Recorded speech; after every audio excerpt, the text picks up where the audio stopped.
Donc, on va vraiment explorer. On est au courant que l'environnement, maintenant, ça fait partie de la société. C'est vraiment un enjeu qui est récent, qui est frais, qui nous touche directement, surtout notre génération. Fait qu'on sait qu'il y a beaucoup de choses que vous connaissez, il y a beaucoup de choses que vous savez déjà. Donc, on a abordé des angles assez précis, puis on va vous présenter ça. Alors, tu peux parler du sondage peut-être? Donc, tout au long de notre présentation, on va expliquer un peu des enjeux, ensuite on va expliquer des solutions, puis on va présenter également la perception de personnes qui vivent autour de nous. Donc, on a passé un sondage, on a eu 176 répondants, ce qui est quand même beaucoup. Il y a eu des gens de nationalité canadienne, française, sénégalais, tongolaise, il y a eu des burkinabés, des Camerounais, des Allemands, des personnes d'Haïti, de l'Asie et du Pérou qui ont répondu. Ça, c'est leur nationalité. Et puis, où vivent les gens? Il y a 82% des répondants qui vivent au Canada, 15% en Europe et 3% en Afrique. Et puis, la tranche d'âge, 70% des gens avaient entre 15 et 25 ans, 26% des gens avaient entre 25 et 45 ans, et 4% des gens avaient 45 ans et plus. Donc, c'est un peu pour le profil des gens interviewés. Donc, on considère que nos réponses sont assez représentatives là, de ce que peuvent penser plusieurs personnes. Voilà. Vous êtes prêts? L'environnement. Moi, en fait, je vais vous parler des ressources naturelles avec un beau décor comme ça. Les ressources naturelles, en fait, c'est assez large. Quand j'ai commencé à faire ma recherche, je me suis rendu compte que ça pouvait, en fait, comprendre absolument tout ce qui pousse et qui est sur la planète. Donc, je me suis attardée à ceux qui créent des enjeux, qui causent problèmes, qui, en fait, fait partie de nos vies. Sans surprise, je me suis rendu compte que l'eau, le pétrole, le gaz naturel, le phosphore, le charbon et les différents minéraux sont vraiment au centre des discussions qui concernent les ressources naturelles. Tu devrais fermer, mais ça capte trop de lumière pour, pour filmer. Donc, c'est ça, sans surprise, c'est ceux qui sont les plus discutés. Il y avait aussi les arbres de la forêt qui étaient présents, mais vraiment plus bas. Ça m'a vraiment surpris parce que moi, je pensais que la forêt, c'était un des enjeux les plus grands, mais ça a l'air que le charbon passait pas. Alors, quand j'ai trouvé une source, cette source-là était parfaite. En fait, il y avait plein de statistiques, plein d'informations sur ce site-là. Puis je me suis rendu compte en faisant des recherches que il y avait 215 articles sur l'eau. C'est des articles, en fait, chaque article représentait un enjeu dans des pays ou dans des secteurs en particulier. Puis de voir qu'il y avait 215 articles juste sur l'eau, ça représentait environ 215 enjeux internationaux, ce qui était vraiment beaucoup. Puis ce qui prouve en fait que nous, parce que moi je ne m'attendais pas à ça, parce qu'on est au Québec puis on est entouré d'eau, on vit avec l'abondance de l'eau, c'est juste incroyable, donc ça m'a vraiment surpris. Ensuite, il y avait aussi 192 articles qui parlaient de la pollution en général, donc ça pouvait être des déchets, etc. 131 de la forêt, 116 du sol, tout confondu, 75 de l'air, parce qu'il ne faut pas le prendre pour acquis aussi, l'air c'est une de nos ressources naturelles. 33 sur les océans et 25 sur le pétrole. Donc ça fait juste en fait dire à quel point il y a beaucoup d'enjeux différents sur chacune des ressources naturelles. Donc on peut vraiment comprendre en quoi ça cause des enjeux, des problèmes dans la vie. Parlant de notre sondage, on a fait un sondage auprès des répondants comme Fanny vous l'a expliqué. Puis moi je me suis intéressée à la question des perceptions en fait des gens qui avaient par rapport au respect de la nature. Puis au fil et à mesure que je vais parler, on va pouvoir voir si c'est vrai, mais c'est très difficile en fait de trouver réponse à nos perceptions parce que la réalité, c'est que dans chaque pays, il y a des enjeux sur certains éléments des ressources naturelles. Par exemple, nous, ça va être beaucoup le CO2, ça va être beaucoup des déchets, des choses comme ça, mais beaucoup moins le manque d'eau, beaucoup moins la déforestation, en tout cas, du moins au Canada. Donc, c'est très difficile de trouver réponse. Mais voici les réponses qu'on a obtenues. Donc, pour les pays africains, les gens tendent à dire qu'ils sont plus dans les respects moyens et bons respects. Puis plus on va en bas, quasiment plus c'est pire. Donc, pays européens, les gens tendent à dire que c'est un respect moyen de l'environnement. Pays orientaux, vraiment de moyen à mauvais. Puis américain, c'est vraiment comme, c'est très mauvais, là. Donc, les gens ont vraiment l'impression que les pays américains sont les plus respectueux envers la nature. Donc, 85,5% des gens pensent que l'Afrique est respectueuse ou moyennement respectueuse. 81% des gens pensent que l'Europe est moyennement respectueuse ou non respectueuse. 90 environ des gens pensent que les pays orientaux sont moyennement respectueux à non respectueux. Et même chose pour l'Amérique, de non respectueux à moyennement respectueux, 94%. Donc, c'est vraiment énorme. Dont 56% qui disent non respectueux, là, vraiment pas du tout. D'où viennent ces perceptions-là? Bien, évidemment, de la surconsommation, viennent aussi du CO2, viennent en fait du rythme de vie américain qui est vraiment très, très polluant. Mais est-ce que c'est vraiment vrai? Est-ce que c'est vraiment l'Amérique qui a le bilan le plus désastreux dans le monde? On va essayer de trouver réponse à cela. Avant de parler de ça, je voulais vous parler de l'empreinte écologique. Moi, j'ai toujours pensé que l'empreinte écologique, c'était juste l'addition de toutes les actions qu'on faisait au quotidien, puis ça s'accumulait, puis on faisait un tour. Mais en fait, c'est vraiment plus précis que ça. C'est vraiment l'impact d'une personne, d'une collectivité sur l'environnement exprimé comme la quantité de terrain nécessaire pour soutenir l'utilisation de leur utilisation en ressources naturelles. Fait que c'est vraiment, moi, personnellement, Camille Gagnon, j'ai besoin de combien de terrain pour subvenir à mes besoins cette année ou en 5 ans, ou etc. Ça, je ne savais pas, j'ai appris ça, puis maintenant, voyons voir comment ça se passe dans les pays. Ça, c'est le décompte, en fait, des pays ayant une plus grosse empreinte écologique, donc qui nécessitent le plus de terrain par personne. Donc, on a les United Arab Emirates, qui est vraiment ce tout petit secteur-là, qui se retrouve au premier rang, en fait, des empreintes écologiques. Ensuite, on a les États-Unis, le Koweït, le Danemark, l'Irlande, l'Australie, la Finlande et le Canada en 8e place. Donc, ça nous donne un peu une idée. On a 2 pays américains, on a des pays européens. Donc, ça nous donne une petite idée. Puis vraiment, j'étais vraiment surprise de voir que c'était ça ici qui avait la plus grosse empreinte écologique. Mais c'est une région qui est quand même... il fait très très chaud, oui. Et c'est la région la plus menacée par le réchauffement. Oui, c'est ça. Puis je me suis rendu compte au fur et à mesure de mes recherches qu'elle était concernée dans absolument tous les problèmes. Vraiment, c'est exactement ça. Il fait chaud, etc. Donc, oui. On va continuer. Même chose ici, ça nous donne un peu une idée. En fait, combien de fois ces pays ont-ils consommé leurs ressources à eux en 2015? Donc, c'est comme si nous, le Canada, si le Canada était seul, combien de fois on aurait abusé de notre propre territoire en 2015? Donc, on voit un peu qu'est-ce que ça donne. Puis c'est là qu'on voit que ça peut créer des enjeux parce qu'en fait, on a besoin d'aller chercher nos ressources ailleurs. C'est là que ça devient un problème, c'est qu'on n'est plus capable, au moment où on se parle, de subvenir à nos besoins dans le milieu où on habite. Il faut aller chercher ailleurs, il faut exploiter ailleurs. C'est là que ça devient en fait un enjeu très très important au niveau des ressources naturelles. Donc ça donne une idée, moi je trouve ça assez alarmant comme graphique.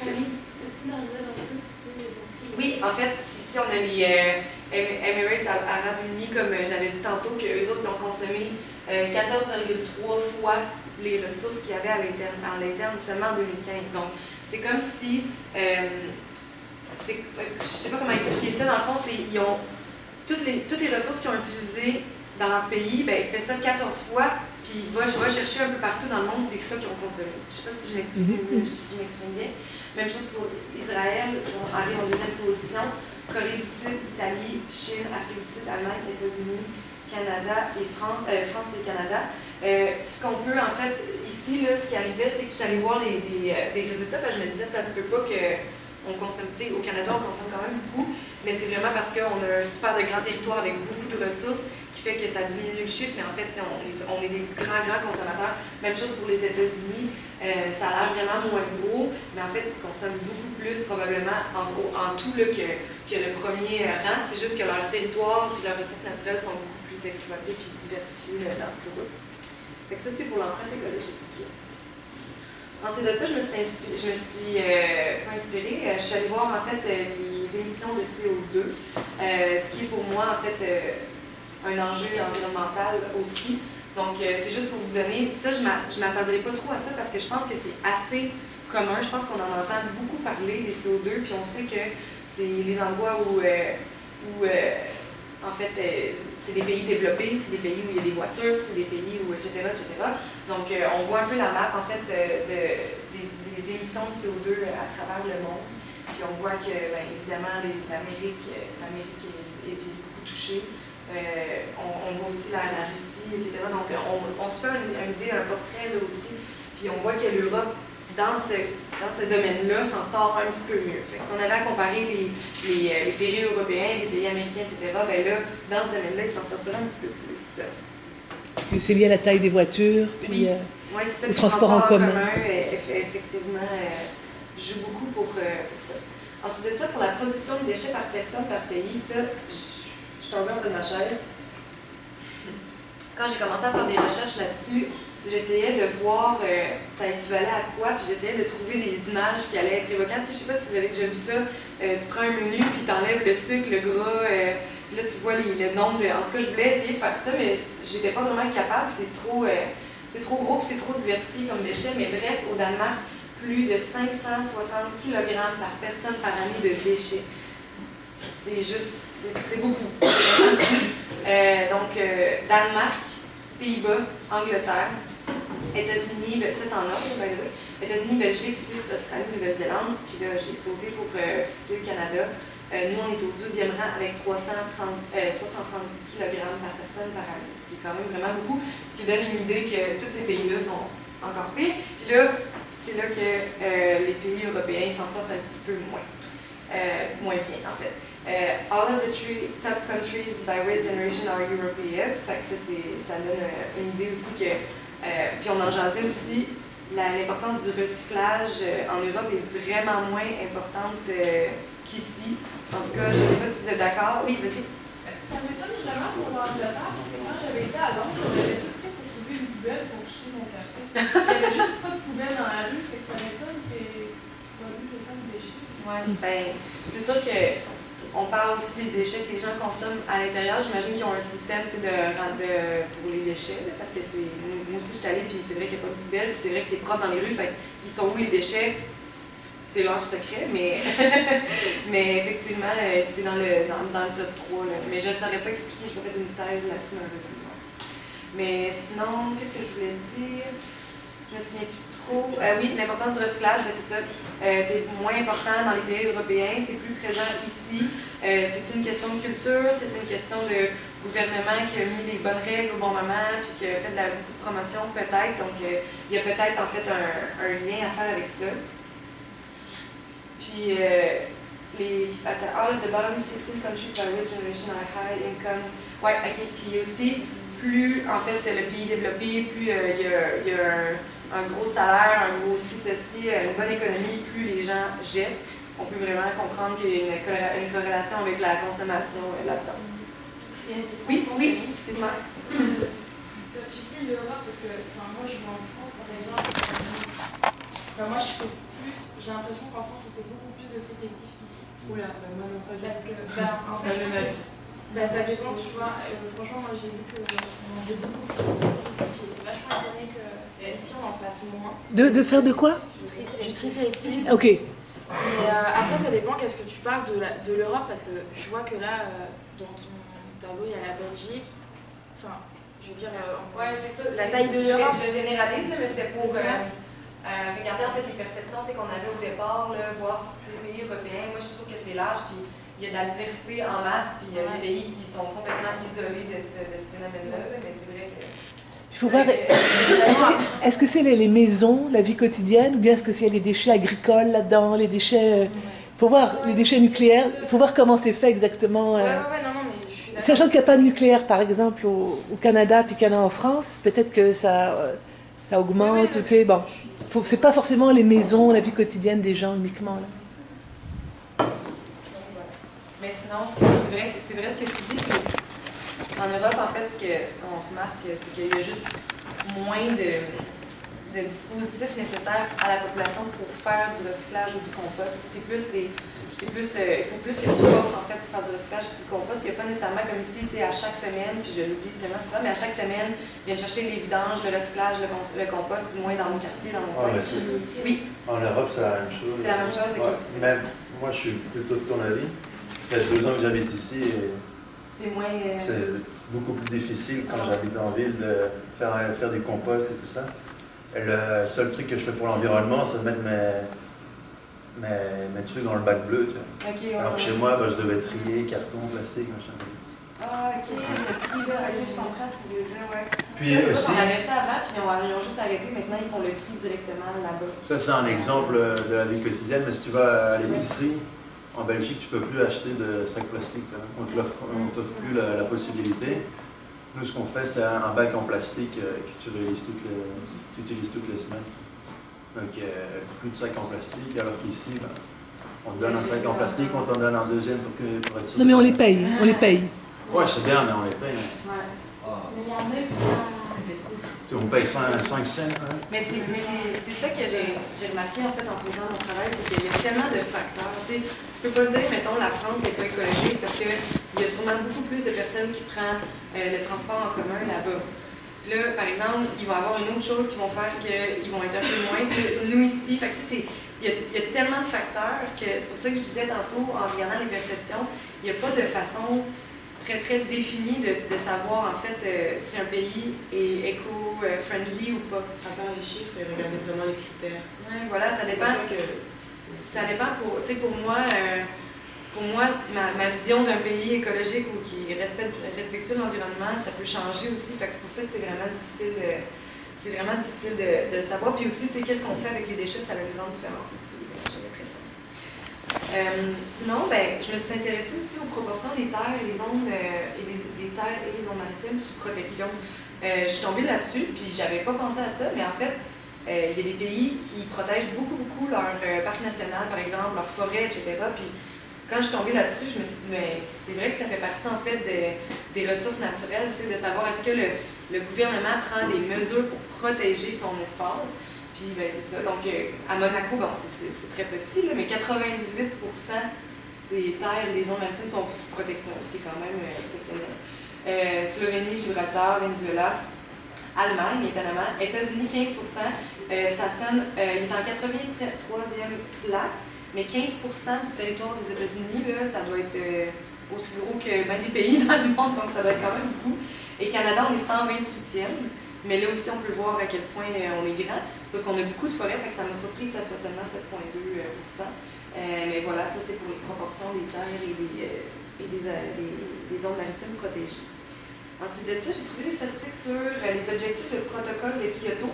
Donc, pour les pays qui font partie du protocole de Kyoto, à combien de pourcents, en fait, ils ont atteint leur objectif. Puis c'est drôle parce que il y avait une note en dessous, puis ça disait que les 5 pays, et en fait, dans le top, sont aussi très endettés. Donc, je trouvais ça intéressant, je trouvais ça drôle, je me disais, ça n'a sûrement pas un rapport, mais c'est vraiment fou, là. Est-ce qu'il y a vraiment, moi je me suis posée pendant les élections aussi, y a-t-il un rapport entre l'économie et l'environnement? Est-ce que c'est vraiment un choix de un ou l'autre? Parce que moi, j'arrêtais pas de dire que c'est pas un choix. Tu choisis pas l'économie ou l'environnement, tu peux choisir les deux. Là, quand je suis tombée là-dessus, ça m'a fait rire. C'est pas très drôle, mais ça m'a fait rire un petit peu. Je me suis dit, est-ce que vraiment il y a un lien à faire? Mais ça, on va en parler plus tard. Donc, voilà pour les objectifs. Puis nous, on voit que, je sais pas si on le voit, mais en tout cas, United Kingdom, moins 12%. Fait que ça va pas bien. Allemagne, moins 21%. Donc, les autres aussi sont moins là-dedans. Consommation d'électricité. Évidemment, il y a des pays froids. Fallait s'attendre à être dans le top 3. Là. Nous, au Canada, de 1, on la produit. On est vraiment très près de l'électricité. Puis en plus, il fait froid, donc c'est sûr qu'on consomme l'électricité. Ici en Norvège, 2 autres pays où il fait froid. Ensuite, on a le Québec, Qatar, Finlande. Il fait chaud. Oui, c'est ça. C'est là qu'on vient se surprendre, mais peut-être que s'il fait chaud, ils ont l'air climatisé. Mais c'est pas un détail ça, parce que, par exemple, au Burkina Faso, il fait tellement chaud que quand la chaleur monte, les gens mettent tous leur air climatisé, ça fait sauter le système électrique du pays. Ah oui. Alors je veux dire, c'est pas. Puis là, à ce moment-là, parce que j'ai vécu, je pense que tu vas mourir. C'est ça. Vraiment. Mais oui, donc consommation d'électricité, pour moi, ça me surprend pas vraiment, sauf peut-être numéro 4 et 5, mais sinon, ça me surprend pas vraiment, donc je passerai pas beaucoup de temps là-dessus. Mais bref, la consommation d'électricité fait aussi partie, selon moi, des ressources naturelles, même si c'est pas une ressource brute. Le fait de la fabriquer ici, on sait que ça nous prend de l'eau, on sait que ça prend beaucoup d'énergie pour en faire, donc ça fait partie un peu des ressources naturelles. Consommation de pétrole, ça non plus, je ne m'attendrai pas beaucoup à ça parce que je pense qu'on en parle beaucoup, je pense qu'on sait vraiment très bien, on sait que c'est pour les voitures, on sait que ça nous prend ça pour construire tous nos appareils technologiques, on sait que le pétrole est absolument partout. Le top numéro 1 de consommation de pétrole, c'est les États-Unis. Ensuite, on a le Canada, la Finlande, la Belgique, l'Australie, la Norvège et la Suède. Puis ça continue comme ça, c'est beaucoup les pays développés, évidemment, les pays où il y a beaucoup d'usines, beaucoup de fabrication, etc. Donc, puis beaucoup de voitures, effectivement. Je ne sais pas si vous avez vu passer ça cet été. Nous, on en a discuté, puis ça va être ma prochaine slide. Je ne sais pas si vous avez vu passer le titre suivant, « La Terre vit à crédit depuis jeudi ». C'est un article qui a circulé, puis moi, en tout cas, je l'ai vu dans mon newsfeed Facebook. Je l'ai vu, en fait, il a été partagé beaucoup par rapport à la presse. C'est une phrase là, qui est juste super alarmante, puis je suis allée voir tous les articles concernant cette phrase-là pour en savoir davantage, pour être sûr qu'on ne se faisait pas dire n'importe quoi pour attirer notre attention. Mais voici ce que j'en ai sorti.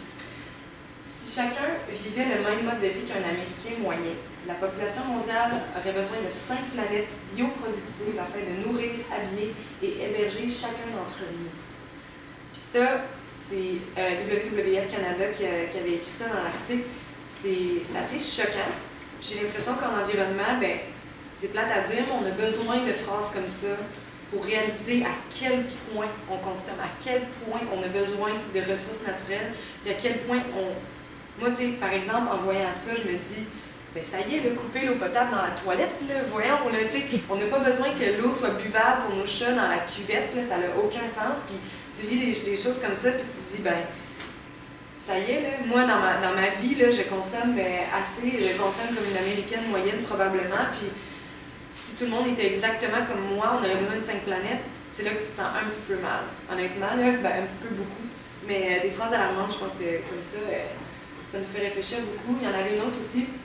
Il faudrait 1,6 planètes pour répondre aux besoins actuels de l'humanité selon ONG. Donc, c'est une statistique, en fait, c'est une phrase différente de tantôt. C'est ça. Donc, 1,6 planètes pour répondre en ce moment, là. C'est vraiment maintenant, ça prendrait 1,6 planètes.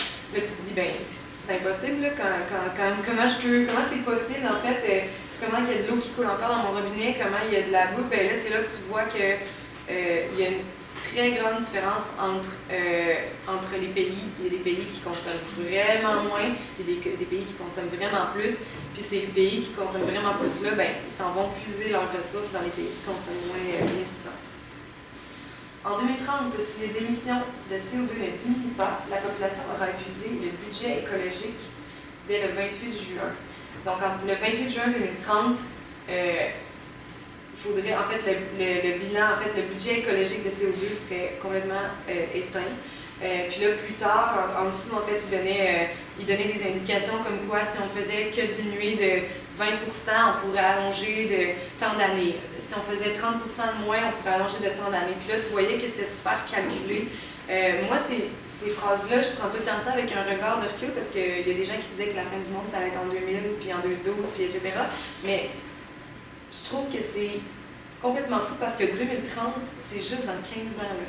C'est vrai, c'est juste dans 15 ans. Là. Si j'ai un enfant maintenant, là, il va avoir 15 ans puis il va vivre ça. Là. En gros, moi, c'est sûr que je trouve que c'est très, très alarmant. Je ne m'attendais pas parce que les filles m'ont parlé, mais ces ressources-là.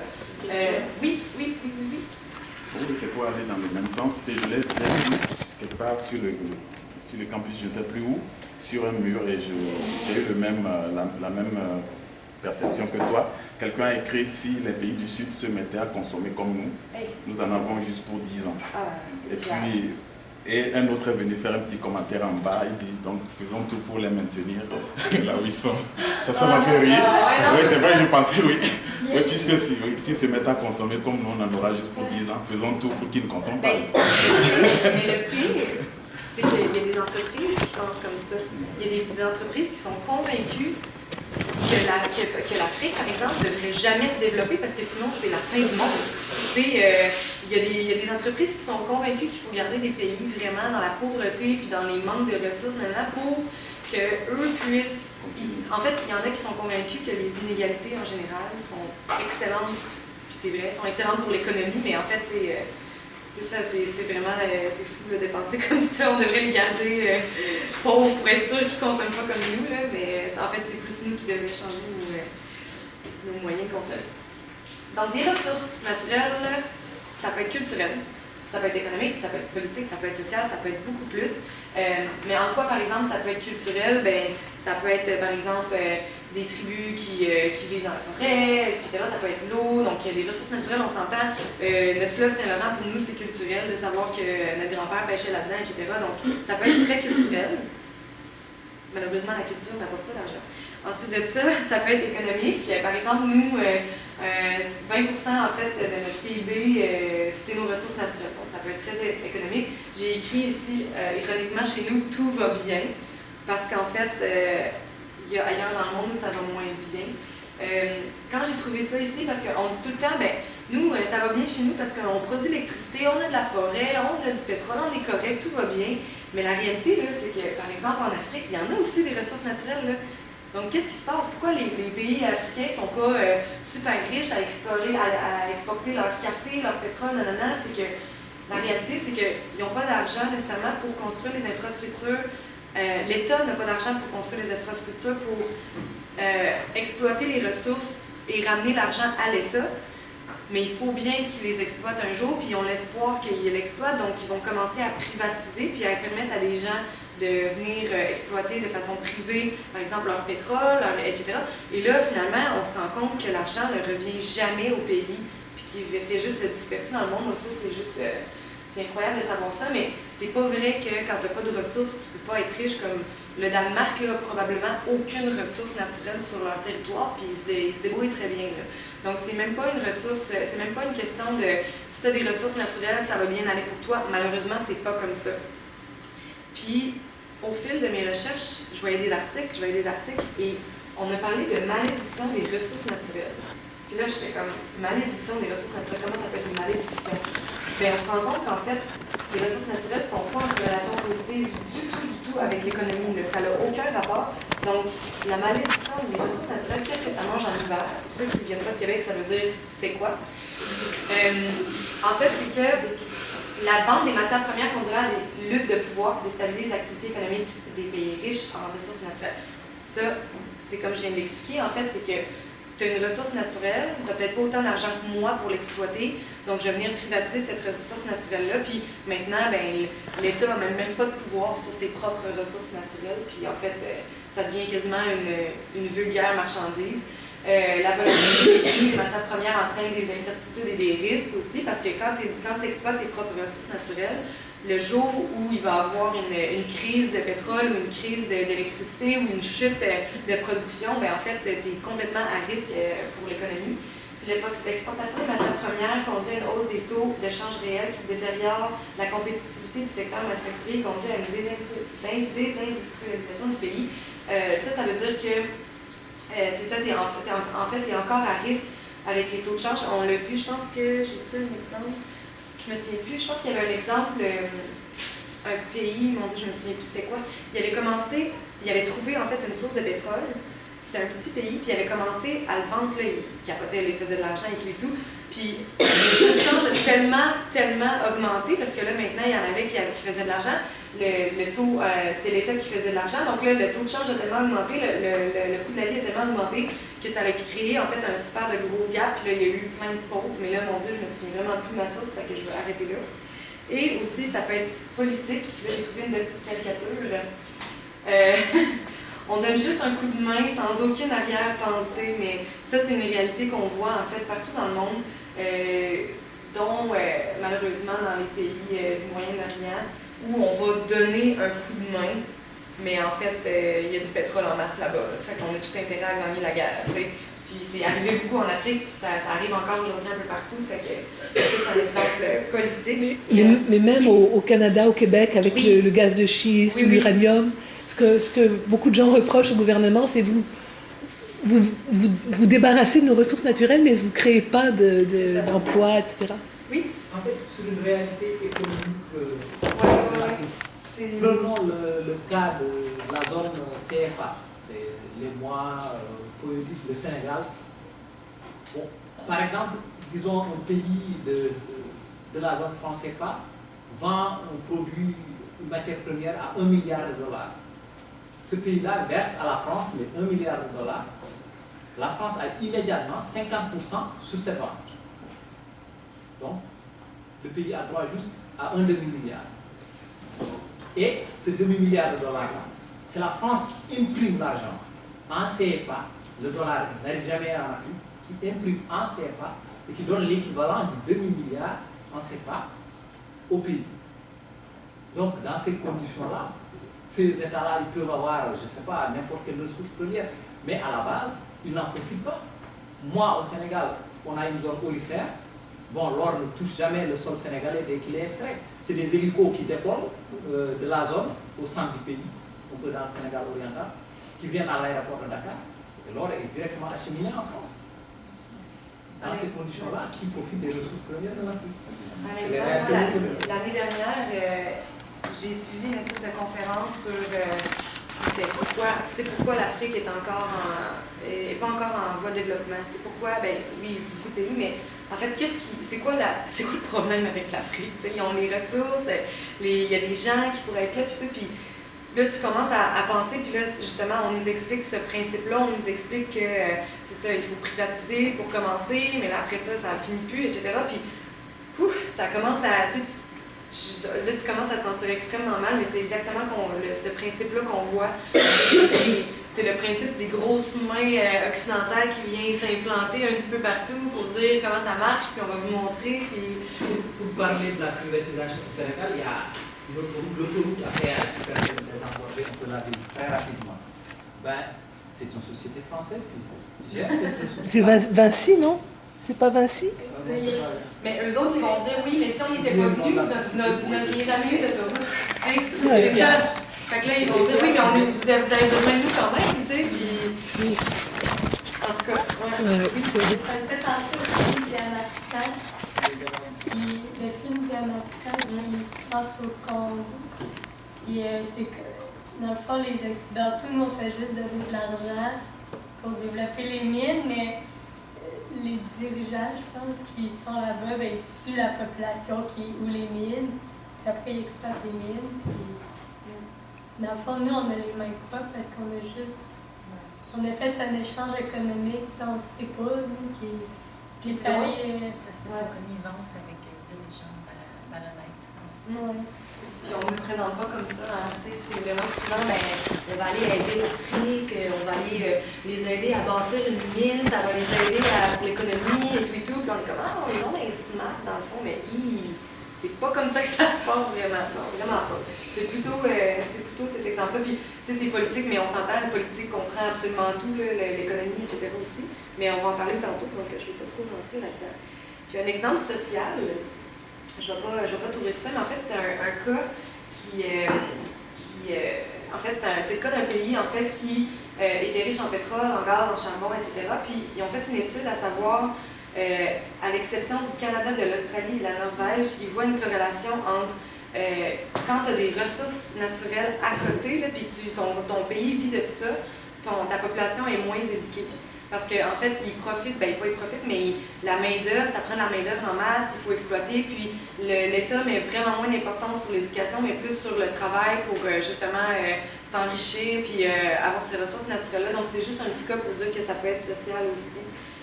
Voilà. Donc, les ressources naturelles sont à ce jour une des plus grandes causes de l'État national. Oui. Dans le fond, à l'exception de ces produits-là, ça inclut la Russie. Parce qu'eux, ils ont quand même beaucoup de ressources naturelles. Oui, mais en fait, il n'était pas dans le cas, là, il était juste pas dans le cas, il ne parlait pas de la Russie, mais dans le top, en fait, c'est parce qu'il y avait un top des pays avec le plus de ressources naturelles. Il faisait l'équivalence, en fait, avec l'éducation.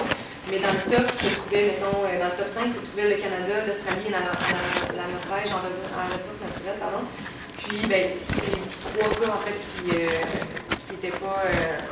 qui étaient une exception, en fait, parce que les pays, ben, sont grands, sont déjà très éduqués. Donc voilà, c'est une source de conflit, mais c'est aussi une source de vie. Parce qu'on tend à l'oublier aussi.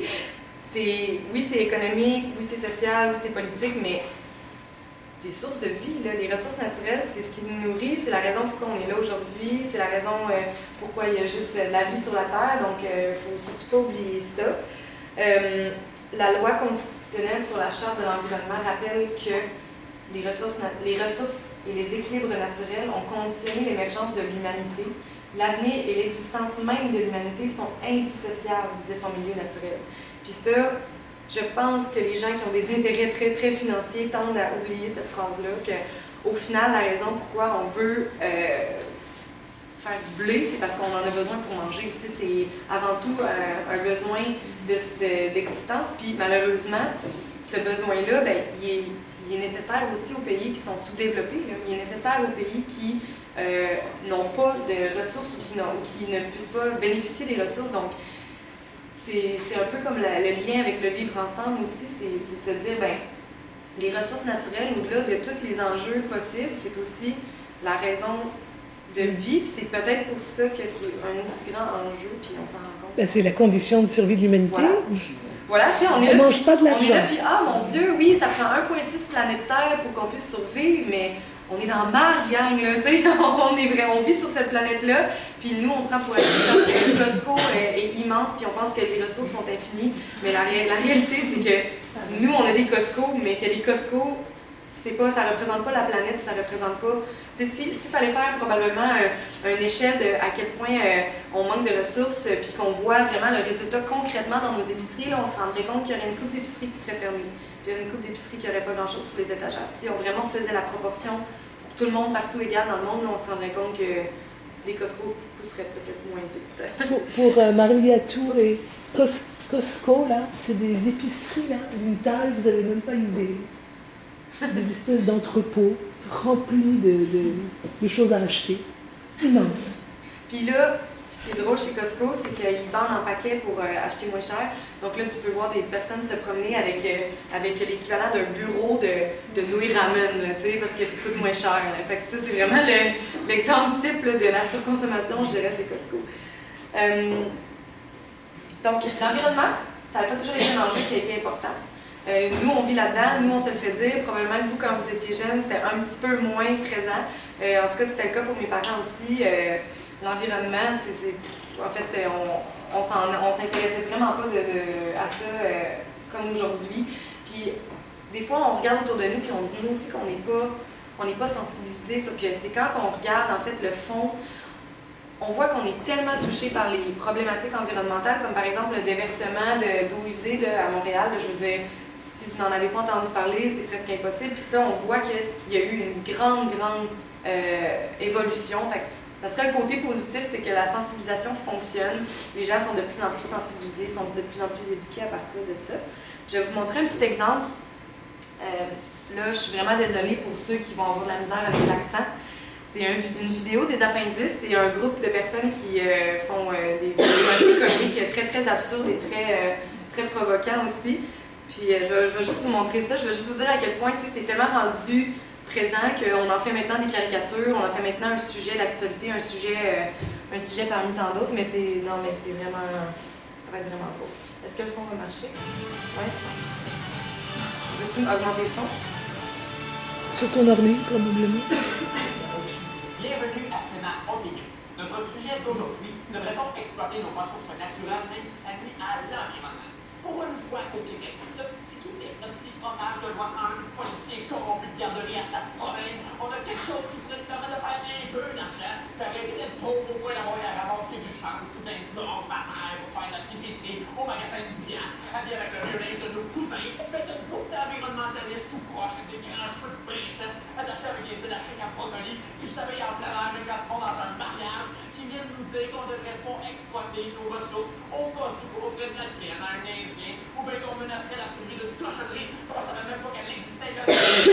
Et le monde met ça en bas. Ça se promène en bouche de faillite de communistes sur le poids.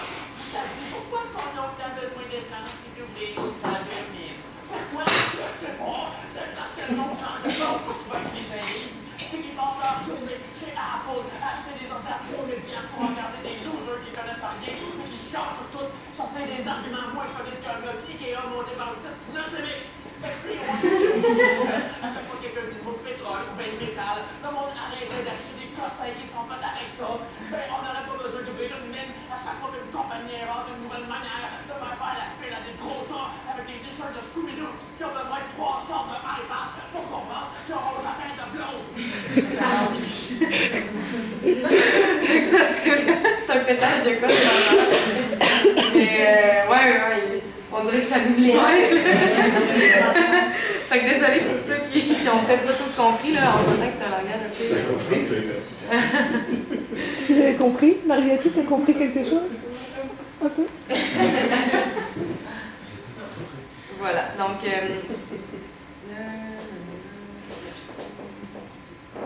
OK. Une autre preuve que l'environnement est très présent, c'est que maintenant, les entreprises, les marques, en fait, ont très intérêt maintenant à se positionner comme des entreprises environnementales. Dès qu'ils font quelque chose de tout croche, là, les gens le savent. Avec les réseaux sociaux, avec tout, ben, en fait, les entreprises veulent vraiment se démarquer, ils veulent tout prouver. Puis c'est là qu'on voit qu'en fait, il n'y a pas de... On ne peut pas nous cacher grand-chose. J'aime vraiment ça. Je ne sais pas si vous le voyez, c'est écrit Gas Auto. C'est le slogan de Volkswagen modifié. Ça ne marche pas toujours. Comme Pantene, là, mettons, ils vont sortir un nouveau emballage pour un de leurs shampoings dans une centaine de sortes de shampoings.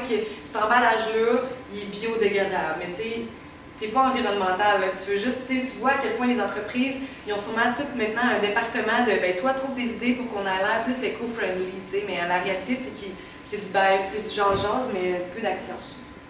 Ben, tu sais, je crois que ça peut être différent dans le sens que, tu sais, ils pourraient en faire plus, mais il y a quand même eu des améliorations avec la responsabilité des entreprises. Je veux dire, la communication publique, toute la construction de l'image pour paraître environnementaliste, je veux dire, ça le...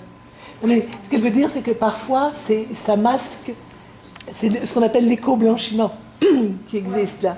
Comme une façade. C'est ça, c'est ça. Non, c'est ça, mais il y a des bons exemples, il y a des mauvais exemples. Il y a des entreprises qui ont vraiment fait un gros changement, là, puis qui deviennent complètement éco-friendly, puis ça, je les admire vraiment. Malheureusement, l'environnement est tellement important pour le consommateur que les entreprises qui n'ont pas l'intention de changer quoi que ce soit vont quand même faire des mini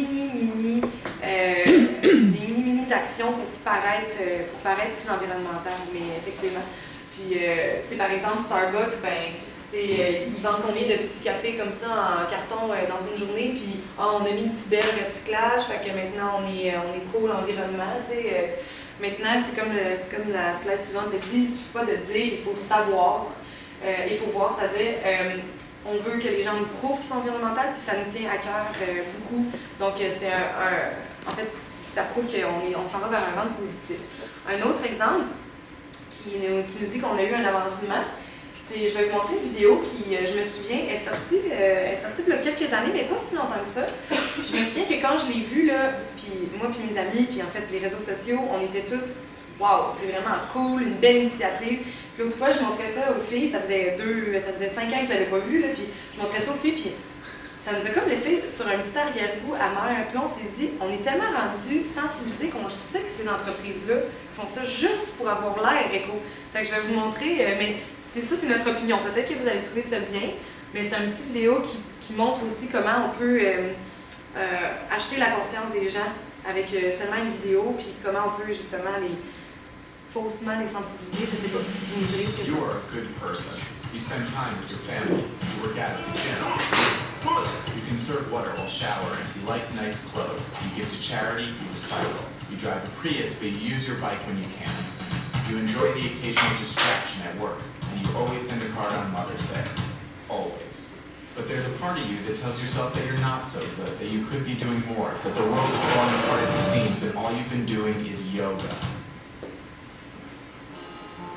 one day you see that the rainforest is being destroyed at a staggering rate of 32 million acres a year. That's the equivalent of one football field every 78 seconds. You feel bad, angry, guilty. You've been apathetic for too long. You want to do something about it. You must do something about it.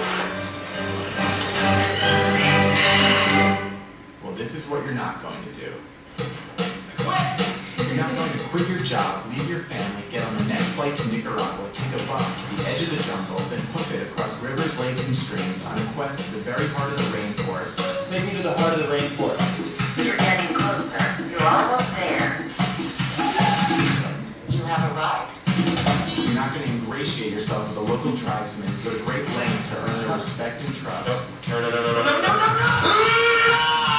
It is around now you realize you're living out the cliché gringo fantasy of becoming an honorary native and leading the resistant forces.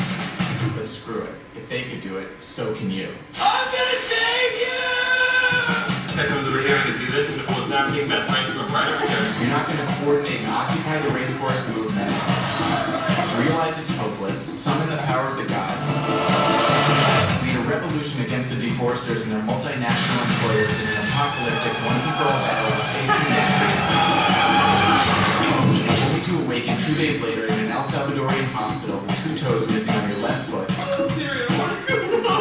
Hobble out of Central America, up through Mexico, across the Sierra Madre, where you break down, have your first cigarette in 4 years, accidentally start a wildfire, killing off the endangered species that once served as your occupational distraction, finally make it back home, only to find you've been replaced at work by a guy named TJ, and that things at home are not what they used to be.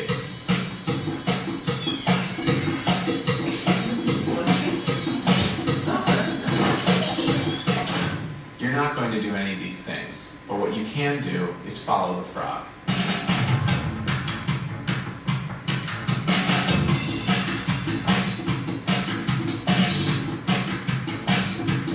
Buying Rainforest Alliance certified products ensures the future of our rainforests, so that you don't have to do the things you shouldn't do anyway.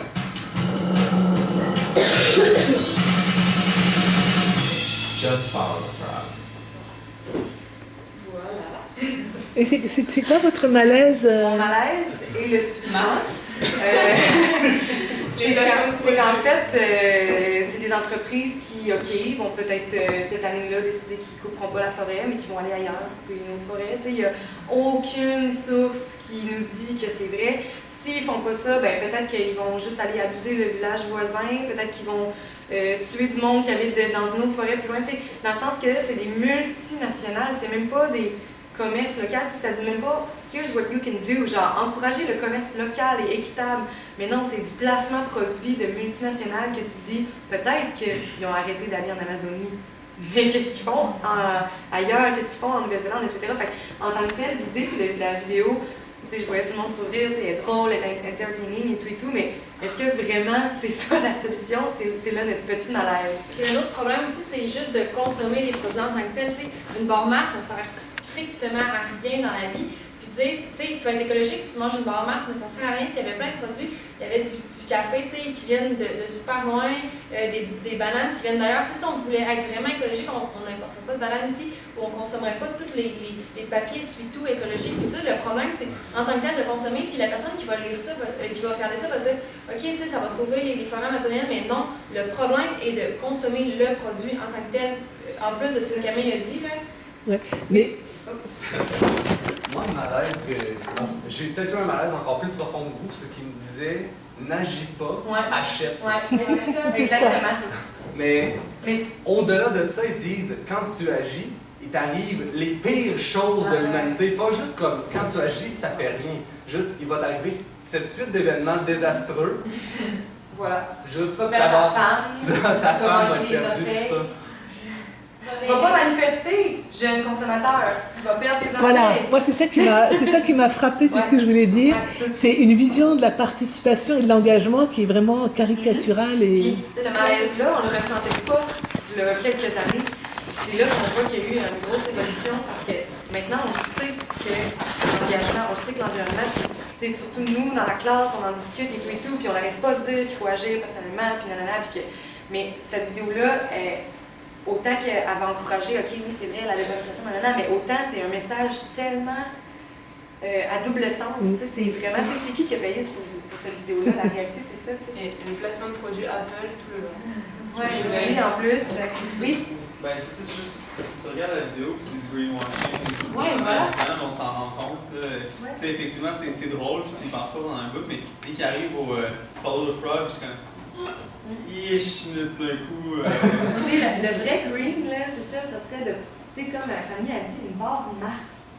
Qu'elle a détruit quelque chose ou pas, Mars, c'est une multinationale, puis t'as pas besoin d'avoir de chocolat, tu peux faire des biscuits toi-même, etc. C'est sûr que quand on peut on va très très loin, mais dans le sens que, en tout cas, ça nous crée un malaise, puis c'est un bon signe. Parce que ça, c'est une vidéo qui est censée être super éco, puis c'est cool, il y a les YOLOGEN, puis tout, puis ça nous touche pas, ça nous touche plus, fait que c'est un bon signe, ça veut dire qu'on est rendu encore plus loin. On est rendu que l'achat de conscience, ça marche plus à 100% sur nous. On peut pas juste acheter notre conscience. Enfin, quand même, c'est important les logos. C'est-à-dire qu'il y ait des organismes qui vraiment s'intéressent aux pratiques et vérifient et peuvent guider un peu nos choix de consommation si on veut quand même continuer à manger du chocolat. Oui, c'est quelque chose qui est important, mais là, c'est pas convaincant du tout. Mais c'est quand même pas à négliger. Voilà. Puis, pour finir, pour passer ma parole, c'est ça, l'achat de conscience, ça marche plus pour nous. On peut pas juste acheter un produit vert. Ça, là, c'est... Moi, j'ai vu ça, j'étais comme... Non, il n'y a aucune chance que Coke organique... faudrait que tu me couvres vraiment. Je pense pas que Coke va créer une nouvelle usine juste pour ses produits organiques. Moi, ça, c'est un exemple idéal d'une entreprise qui veut suivre un mouvement, puis le jour où ça va être le débat pour l'égalité entre les hommes et les femmes, ben, ils vont faire une canette rose. C'est vraiment là, exactement cette entreprise-là. Avez-vous vu le film L'affaire Coca-Cola? Parce que la compagnie, ce qui paraît, c'est qu'elle a pris des Colombiens pour qu'ils essaient de syndicaliser. Quand ça l'avait fait, quand c'était ça avait semé la controverse aux États-Unis, il y avait des gens qui défendaient Coca-Cola contre ce reportage-là, puis qui continuaient à boire du coke. Oui, parce qu'on leur dit, la compagnie tue des personnes qui essayent de se syndicaliser, puis mais tu sais, moi, ma passion, c'est la publicité, la communication, le marketing, puis c'est là que tu te rends compte pourquoi Coca-Cola fait encore de la pub. C'est pas pour vendre du coke, là. Tout le monde achète du coke, c'est clair, net et précis. Ils font de la pub pour maintenir leur capital de sympathie auprès de tout le monde. Ils font des démarches très ponctuelles dans des milieux très restreints pour montrer qu'ils sont pertinents, pour montrer qu'ils sont bons, pour montrer qu'ils font des actions concrètes. Ils font des canettes comme ça, ils changent des affaires, ils sont comme hey, nous, on s'implique, on s'engage là-dedans. La seule raison pourquoi ils font ça, c'est pas pour être bien, c'est pour garder leur capital de sympathie élevé, parce que le moment où justement ils vont se faire découvrir qu'ils ont détruit des forêts ou qu'ils ont tué du monde, bien, le monde va prendre leur défense, parce que moi, là, la pub où il y a toutes les nationalités dedans, là, respect Coke, respect. Mais c'est ça, puis c'est pas, Coke n'est qu'un acteur là-dedans, là, c'est juste de ça, là. Oui? C'est un peu avec Coke, c'était pas pour l'environnement, mais c'est pas spécifique, l'année passée, c'est sorti, parce que là, ils ont mis les noms, les prénoms sur les bouteilles, comme c'était famille, amour, couple, je sais pas trop, il fallait que tu trouves ton nom, puis là, dans l'émission, dans la publicité, tu vois même que le gars, il vient porter à la fille au dépanneur une bouteille de Coke avec le nom de la vendeuse. Non, c'est ça. Si Coke, ça rassemble. Toutes les démarches vertes des multinationales, puis tu sais, je peux pas dire faites-en pas, parce que honnêtement, on s'entend que c'est mieux qu'ils fassent un petit mini quelque chose que rien du tout. Mais selon moi, quand il y a une multinationale qui fait de la déforestation, décide de s'impliquer, puis d'être vert, ce n'est qu'un coup de marketing. Mais c'est mon opinion. Puis, je finis sur cette petite phrase et je passe la parole. Nous n'aurions peut-être pas besoin de créer des produits écologiques si on ne consommait pas autant. C'est comme on a dit avec Fanny, tu sais, en fait, la création de produits écologiques, elle vient de la surconsommation. Fait que consommer beaucoup de produits écologiques, ça ne nous sauvera pas. T'sais. C'est ça qui est ironique avec ça. On dit, super, je vais acheter tout éco, mais je vais acheter en triple, tu sais, puis la réalité, c'est que l'écologie part de pas d'achat et non pas d'achat écologique. Puis tant mieux si c'est écologique nos achats, puis je suis pour, puis je vous encourage. Mais c'est une petite réflexion, en fait, qui nous demande, en fait, pourquoi on a autant besoin de consommer, puis je laisse la parole là. Qui veut consommer? Oui? Ben, plus sur espace, voilà. Bon, ben, suite à tout cela, c'est légitime de se demander pourquoi qu'on en est rendu là, dans le fond. D'où vient la société de consommation. C'est pour ça que j'ai décidé de commencer par vous présenter un petit historique du pourquoi qu'on est rendu dans la société de consommation. Donc, tout ça a commencé après la Deuxième Guerre mondiale. On est entré dans une période qui s'appelle les 30 Glorieuses, qui a fait passer la société occidentale à une société de consommation. C'est une période qui a surtout été caractérisée par, il y a eu une hausse à chaque année de 5% du PIB des pays industrialisés. Il y a de nombreuses recherches qui ont été effectuées pendant la guerre qui a amené à la découverte de nouveaux matériaux, à l'élaboration de nouvelles technologies. Il y avait vraiment beaucoup d'énergie bon marché, qui est le pétrole, qui est arrivé à ce moment-là aussi. Il y a eu un concept de production, le Fordisme. Je ne sais pas si vous connaissez ça, mais ça fait en sorte que les faibles coûts de production augmentent les salaires des employés qui travaillent. Donc, les gens qui sont dans l'usine en train de produire le produit peuvent se le permettre. À l'époque, c'était la voiture Ford, c'est pour ça qu'on appelle ça le Fordisme. On a vu aussi l'apparition de magasins à grande surface qui faisaient la promotion d'électroménager, qui facilitaient la vie de tous les jours. Donc, les gens avaient plus de temps pour se consacrer aux loisirs, à leurs achats. Au même moment, il y a eu aussi beaucoup de politiques économiques et sociales, ce qu'on appelle l'État-providence, qui a fait en sorte qu'il y avait une certaine redistribution des richesses dans la population. Il y avait une redistribution des richesses dans la population. Par exemple, ils ont créé l'assurance chômage, l'assurance maladie. Il y avait des systèmes de retraite automatiques. Donc, ça faisait en sorte que les gens n'avaient plus besoin d'économiser pour les imprévus. Donc, il y avait plus d'argent à mettre dans les achats et dans l'économie. Aussi, bien sûr, il ne faut pas oublier qu'il y a eu l'arrivée des femmes sur le marché du travail, ce qui a fait en sorte que les revenus des ménages ont augmenté, donc encore là, le pouvoir d'achat a augmenté. Puis, évidemment, l'influence de la publicité, du marketing qui se fait toujours plus présente et qui fait de la pression pour la consommation dans les ménages. Puis, dernièrement, dans les années 90, avec la révolution des moyens de communication, puis l'arrivée d'Internet, etc., on a vu l'apparition de la mondialisation, une certaine délocalisation des activités qui a fait en sorte, encore là, que les entreprises pouvaient avoir une production de produits encore moins chers. Donc, ici, ça nous incitait encore plus à acheter. Donc, on est entré dans une ère qu'on appelle l'hyper-consommation maintenant, aujourd'hui. Donc, je voulais parler un peu des répercussions de cette société de consommation-là. Une des répercussions, c'est que maintenant, on retrouve de plus en plus de fêtes et d'événements qui sont en lien avec la société de consommation, puis même qui en font un peu la promotion. Tout d'abord, je voulais parler de Noël, ce qui est censé au début être une fête plutôt familiale et d'amour, etc. Maintenant, c'est rendu une période de publicité intensive. On dirait que les publicitaires, ils veulent dicter aux gens quoi acheter pour faire plaisir à leurs proches. Puis c'est vraiment une période où est-ce que les gens sont incités à consommer. Puis aussi, c'est comme un mouvement de l'année où est-ce que c'est correct de faire des excès, de se permettre ce dont on n'a pas nécessairement besoin ou qu'on n'a pas nécessairement l'argent pour se le permettre. Puis c'est comme reconnu socialement comme étant correct. Suite à Noël, il y a aussi le Boxing Day, que je ne sais pas si tout le monde connaît ici, mais c'est une période, admettons, de vente, d'après-fête. Tout est à rabais pour seulement une journée, le 26 décembre. C'est quand même populaire ici. Mais la fête qui fait la plus grosse controverse, pas la fête, la journée de vente qui fait plus controverse, c'est le Black Friday. Je ne sais pas si vous connaissez le Black Friday. Cette année, ça va être le 27 novembre. Ça a fait son apparition en 2000 aux États-Unis, puis ici, on l'a retrouvé plus autour des années 2008-2009. Ça l'annonce, en fait, c'est une journée qui annonce le début du magasinage des fêtes, mais il y a des soldes vraiment, vraiment importants. Puis c'est surtout controversé en raison de sa foule violente et sauvage. Je ne sais pas si vous êtes au courant, mais il y a un site internet qui s'appelle le Black Friday Death Count, qui comptabilise le nombre de morts et de blessés associés avec le Black Friday depuis son apparition. Puis depuis 2006, on est rendu à 7 morts et 98 blessés en lien avec le Black Friday. Il y a plein de vidéos sur YouTube, je ne voulais pas vous en montrer parce que c'est assez gore, là, mais de ces bagarres-là. Mais pour vous donner par exemple, pour vous donner un exemple, la première mort qui est arrivée avec le Black Friday, c'est au Walmart. Évidemment, Walmart gagne la palme des blessés et des morts de cette journée-là.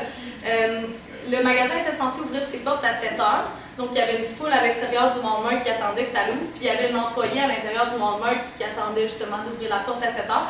Puis à 6h55, la foule s'est vraiment agitée, puis ont commencé à essayer de défoncer la porte, puis ils ont réussi justement à défoncer la porte, puis sont rentrés en trompe dans le magasin, puis ont piétiné tout simplement l'employé du Walmart. Puis ça arrive souvent, ça, du piétinage ou des personnes âgées qui tombent, puis là, tout le monde s'en fout, puis, ou bien des bagarres avec des armes à feu pour une télévision, etc. Mais ce qui est terrible, ce qui est terrible, c'est que cette idée-là, les enfants l'ont complètement intériorisée. Dans le chapitre sur l'éducation, là, vous en parlerez. Moi, j'ai un garçon, là, qui est un hyper consommateur, je ne sais pas d'où il sort, mais si je lui achète... ça. Si je lui achète pas quelque chose, je suis une mauvaise mère. Mais vous allez voir, souvent, on a des résultats de sondage qui démontrent, on a posé la question, est-ce que c'est commun pour vous d'acheter des cadeaux matériels, puis vous allez voir que c'est... Mais j'ai juste un exemple personnel là-dessus. Moi, j'étais élevée dans une famille où est-ce qu'à Noël, on ne recevait pas nécessairement de cadeau, à notre fête, on ne recevait pas nécessairement de cadeau. C'est juste si on avait besoin d'un objet, mettons, on le recevait à Noël, si on avait besoin d'un Noël, ça, on n'en recevait pas, mais j'ai toujours grandi là-dedans. Et pour moi, c'est normal de ne pas recevoir de cadeaux. Ça ne me dérange pas du tout. Si à Noël, je n'en reçois pas, puis mon frère en reçoit un. S'il y avait besoin du truc, ça ne me dérange pas du tout. Mais, exemple, je racontais ça, tu sais, t'es un enfant, tu es à l'école primaire, tu reviens, du congé des fêtes, là, tout le monde se parle de ses cadeaux. Puis moi, je disais, ben, j'en ai pas reçu cette année, mais genre, j'en recevrai un peut-être en janvier, j'ai besoin d'une nouvelle paire de patins. Puis c'est comme si le monde ne comprenait pas, puis il me disait, mais voyons, tes parents n'étaient pas, ou ben, tu sais, j'avais ma meilleure amie, elle me disait, tes parents aiment plus ton frère s'ils ont donné ça. J'étais là, ben non, c'est pas comme ça que ça marche. Puis il y en a plein qui disaient, tu sais, viens passer Noël chez nous, c'est dans mes plates. Tu sais, quand j'étais jeune, moi, je comprenais que c'était correct, mais ça faisait un gros clash, puis c'est fou, là, dans la mentalité, de penser qu'il faut absolument donner des objets, puis c'est exactement ça. Ah oui, ça vraiment... Ça, j'entends ça dans la bouche des enfants. J'ai lu, c'est grave, là. J'ai lu justement que ça avait des répercussions psychologiques chez les gens parce qu'il y a beaucoup de comparaisons et de frustration pendant cette période-là, ce qui engendre de la tristesse. Mais vous allez voir plus tard, je parle des répercussions psychologiques de la société de consommation. Là. Mais non, c'est vraiment, en tout cas, c'est vraiment intense. Malgré tous les débordements au Black Friday, il n'y a aucun encadrement policier qui est fait de ça depuis le temps parce que ça a commencé en 2006 et à chaque année, presque, il y a des morts. Donc, puis aussi, ça, c'est surtout dû à l'impression marketing d'urgence et d'éphémère, que c'est la seule journée qu'on peut se procurer ce produit-là. Mais, dans le fond, c'est juste des produits que les magasins veulent se débarrasser pour faire la place au nouveau pour le temps des fêtes. Donc, c'est plutôt une illusion. Donc, comme je vous disais tantôt... oui? Ben, je pense que dans le fond, le magasinage par Internet, en fait, se définir, dans le sens que c'est plus, mettons, Boxing Day, tu peux magasiner par Internet, fait qu'il va peut-être avoir moins de violence. Ouais, mais c'est Black Friday, ça a généré 60 milliards, mais il y avait beaucoup de ventes en ligne, c'est sûr, mais les gens, ils se déplacent quand même. C'est dans des Walmart, c'est dans des fois, c'est pour les gens aussi qui sont...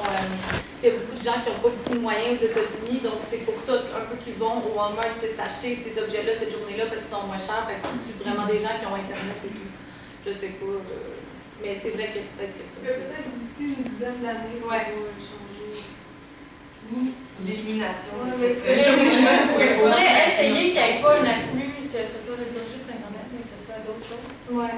Anne, est-ce que tu peux te rapprocher un peu de l'écran pour... Mais il y a pas en réaction à ça, une journée là, où on magasine, où on n'achète pas. Il me semble en réaction de Black Friday, il y avait comme une activité. Ouais, ça vous donne par contre-poids. Ça veut moins populaire. Je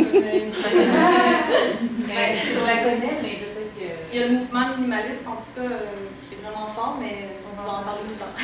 Mais j'essaye régulièrement de me dire, est-ce que je suis capable de passer une journée sans toucher à de l'argent? Soit électronique, soit... Et je pense que j'y arrive pas. Non. Même pour aller, même une panne de lait, même tout est marchand. Hein. On s'en sort pas. Mais les besoins essentiels. Donc, on a posé la question, est-ce commun de donner des cadeaux matériels lors d'anniversaires, fêtes religieuses ou traditionnelles? Donc, on voit que c'est très commun, à 90%. J'ai pas trop été surprise de cette réponse-là. Puis ensuite, on a posé la question, participez-vous au Boxing Day, participez-vous au Black Friday? C'est quand même populaire à 30%, je considère que c'est quand même populaire ici, mais Black Friday, on voit que c'est peut-être pas assez connu aujourd'hui, ça fait pas tellement longtemps que les gens sont au courant que ça a lieu au Canada. Puis on avait mis les réponses aussi, je ne sais pas ce que c'est, puis ça n'existe pas dans notre pays, parce que je pense qu'en Europe, mais en tout cas Lisa semblait dire que c'était pas très présent en Europe, puis j'imagine que en Afrique, en Haïti non plus. Ouais, il n'y a pas ça. Ouais. En France et en Belgique. Oui, les enfants parlaient de ça juste avec penser, mais ça, on est OK. Mais les magasins se préparent déjà pour ça maintenant. Mais ça va devenir avec les années populaires au Canada. Et est-ce que dans les familles catholiques en Afrique, est-ce qu'à Noël, vous faites des échanges de cadeaux ou il y a pas ça? Ce n'est pas institutionnalisé. Non, hein, c'est ça. C'est quand on veut, oui, c'est pas vraiment. C'est ça. Mais pour les fêtes et tout, c'est ça. Si tu veux, c'est que ce n'est pas érigé en obligation comme ça. Les cadeaux, c'est quand tu vas voir quelqu'un. Quand tu vas voir quelqu'un, tu n'as jamais les mains vides. C'est tout le temps, quoi, dans le fond. C'est pas très. Ouais. Et au Sénégal, j'imagine que vous n'avez jamais entendu parler de ça, des cadeaux de Noël et tout ça. Si, vous ça se fait un petit peu? C'est dans les familles musulmanes. Dans les familles musulmanes, à la période de Noël, vous échangez les cadeaux. Ah oui? Alors ça, c'est... Alors là, vraiment... Incroyable. Au Maroc? Ben là, j'attends mes cadeaux de Noël. Hein. T'attends tes cadeaux de Noël? Quand j'étais le cadet de la famille, j'avais tout le temps...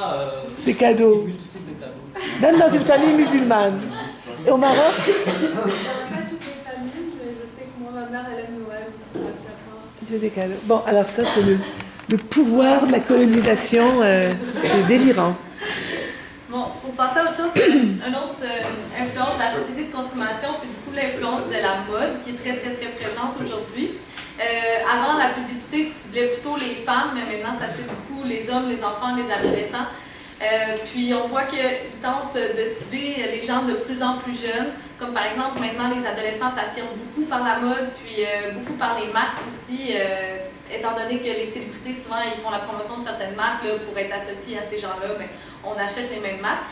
Puis à un point tel que même les designers de haute couture ils ont des collections pour enfants maintenant. Donc c'est vraiment inculqué dans la tête des enfants de plus jeune âge que c'est important d'être à la mode, puis ça va vous rendre plus populaire. En fait, il y a une statistique qui dit qu'il y a 78% des femmes qui pensent que pour séduire, il faut être à la mode. Donc c'est quand même très important. On voit que les femmes, pour elles, c'est quand même important la mode. Puis, par contre, la mode a des côtés sombres. Habituellement, la confection de vêtements qu'on achète qui sont à bas prix ou prix raisonnable, c'est fait dans des usines à l'étranger, puis il y a des conditions assez inhumaines. Je ne sais pas si vous êtes au courant de l'effondrement de l'usine Rana Plaza qui a eu lieu en avril 2013 au Bangladesh. Ça fait 1200 morts. Là-bas, il y avait entre autres les marques Joe Fresh et puis Mango qui étaient faites là-bas. Puis en fait, ce qui est arrivé, c'est que justement la bâtisse s'est effondrée. Apparemment qu'il y avait des fissures qui étaient visibles, ça faisait très longtemps que l'édifice semblait vraiment dangereux, puis que les employés se plaignaient auprès de leur patron. Mais ces derniers, ils les menaçaient de les congédier s'ils continuaient de se plaindre. Puis en fait, c'était toujours pour garder les prix les plus concurrentiels possibles. Donc, en tout cas, c'est... Et j'ai mis dans le groupe Facebook, il y a un groupe d'employés de cette usine qui ont créé une nouvelle entreprise qui essaie d'être équitable et tout ça, là. OK. Oui, J'avais vu ça. Oui. Puis, ben, je vais prendre en note. Puis, ben, c'est ça, justement, ils se sont battus après l'effondrement de Rana Plaza. Puis, pour donner une idée, comme dans les années 90, un enfant de 12 ans gagnait 6 $ par mois pour 450 heures de travail, ce qui est énorme. Mais aujourd'hui, après l'effondrement, ils ont réussi à se battre pour obtenir 66 $ par mois, donc c'est beaucoup. Puis, présentement, c'est pas beaucoup, mais c'est un bon avancement. Mais puis présentement, ils essayent d'obtenir 100 $ par mois. Donc peut-être que les conditions vont s'améliorer, à voir. On a posé la question à savoir, est-ce que l'influence de la mode vous amène à acheter des nouveaux vêtements à chaque changement de saison, ce qui est quand même 4 fois par année.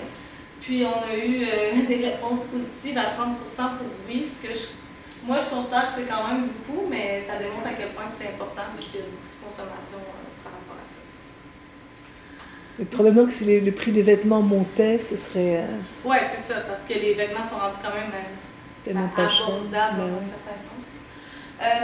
Une autre répercussion, c'est l'obsolescence programmée. Je ne sais pas si vous savez c'est quoi l'obsolescence programmée, mais ça pousse beaucoup à la consommation.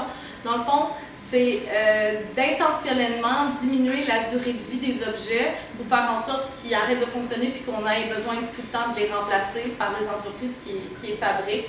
On voit ça beaucoup au niveau de la technologie, mais ça peut être beaucoup de choses. Pardon? Oui, électroménager, mais ça peut être beaucoup de choses, l'obsolescence programmée, comme par exemple, ça peut être des objets que les entreprises font en sorte que ça va être plus coûteux à réparer qu'à remplacer. Donc ça peut être l'obsolescence programmée. Ça peut être des objets qui ont une date de péremption, comme les aliments, les cosmétiques. Donc on pense qu'ils sont plus bons, on les jette, mais au fond c'est une date de péremption optimale, puis ils sont encore bons, mais c'est juste pour un peu faire penser ça aux consommateurs. Puis aussi, ça peut être le fait que les objets associés sont plus disponibles sur le marché. Comme par exemple, si vous avez un iPod d'une autre génération, il y a le nouveau iPod qui sort, puis là, il n'y a plus la prise qui est vendue via Apple pour l'ancien. Donc, vous ne pouvez plus vraiment l'utiliser, vous ne pouvez plus le charger, donc vous n'avez pas le choix d'acheter le nouveau. Donc ça, c'est une forme aussi d'obsolescence programmée.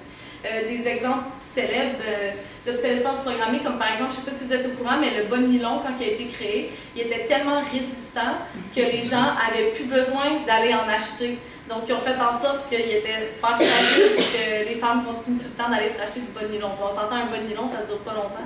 Ben, un exemple, c'est la première ampoule qui est inventée, je pense qu'encore aujourd'hui, elle est allumée. Mais le gars qui a inventé ça, il s'est dit, je ferai pas de scène avec ça si les ampoules ils durent autant. Fait qu'ils se sont forcés à faire en sorte qu'il y ait une durée de vie limitée. Même chose pour les frigidaires. Si vous avez des vieux frigos chez vous, là, ils vont fonctionner pour toujours. Alors que les nouveaux frigos, ben, on les jette, on les recycle, etc. Mais on a tout un vieux, nos grands-mères, ils ont un vieux frigo dans le sous-sol, puis ça fait 100 ans qu'ils l'ont, puis ils fonctionnent. Oui, c'est juste un con. Mes parents ils ont acheté ça il y a 30 ans, il fonctionne encore, mais aujourd'hui, je sais pas si après 2 ans, là, ton micro est brisé.